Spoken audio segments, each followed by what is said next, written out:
All right, and welcome while we read about John Wilkes Booth. This is the man who killed Abraham Lincoln. John Wilkes Booth was born May 10th, 1838, and he died April 26th, 1865. John Wilkes Booth was a vigorous supporter of the Southern cause. Booth was very outspoken in his advocacy, means he liked slavery, and he was very outspoken in his hatred of Abraham Lincoln. He was a volunteer in the Richmond militia that hanged the abolitionist John Brown in 1859. By the autumn of 1864, John Wilkes Booth had begun to plan a sensational, very fantastical abduction of President Lincoln. He recruited several co-conspirators, and throughout the winter of 1864 and 65, the group gathered frequently in Washington, D.C., where they mapped out a number of alternative abduction plans. Well, if this doesn't work, then we'll try this. And if this doesn't work, well, then we'll try this. After several attempts had failed, Booth resolved to destroy the president no matter what. So he was getting frustrated. Originally, we were going to kidnap the guy, but it's not working, so I'm getting frustrated. I'm going to do something. Frustrations building. On the morning of April 14th, 1865, John Wilkes Booth learned that the president was to attend an evening performance of the play, the comedy, Our American Cousin, at Ford's Theater in the Capitol. Booth hurriedly assembled his band and assigned each member his task, including the murder of Secretary of State William Seward. He himself would kill Lincoln.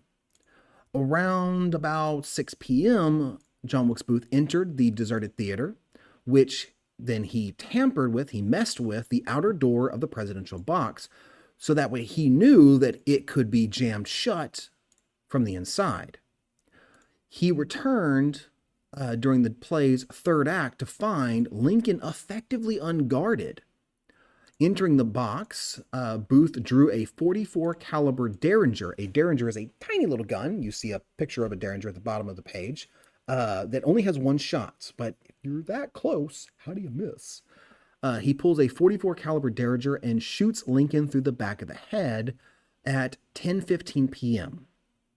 He grappled briefly with Union officer Major Henry Rathbone, who, along with his fiancée, was also in the box as Lincoln's guest. And then John Wilkes Booth he swung himself over the balustrade and leapt off it. So he jumps out of the box, which was a story above the play. So Lincoln had been watching the play from above, and John Wilkes Booth he's an actor, so everything's with a flurry of he's fantastical kind of actor. He jumps off and reportedly shouted, "Sic semper tyrannis." Sic semper tyrannis is the motto of the state of Virginia, and it means thus always to tyrants, or in other words, it means the South is avenged, or it means both.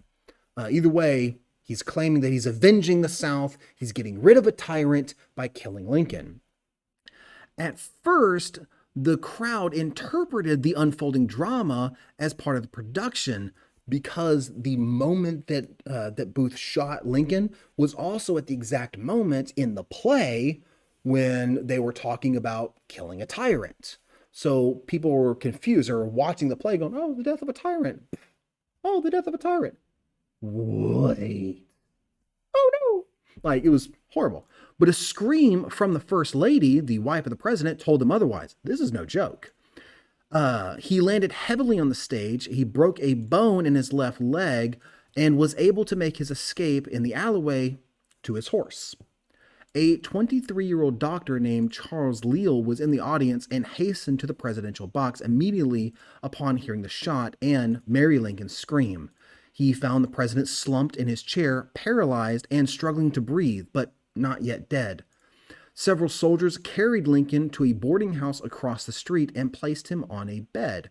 Lincoln officially died shortly after 7 a.m. the following morning. So Lincoln was shot in the head, and he suffered horribly all night until he finally died the next morning at 7 a.m.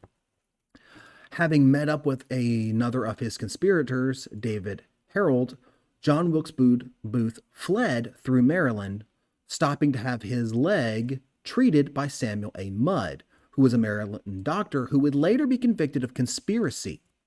A massive manhunt ensued. We're going to find this guy. He killed the president, fueled by a $100,000 reward. Booth and Harold hid for days in a thicket of trees near the Zagaya Swamp in Maryland.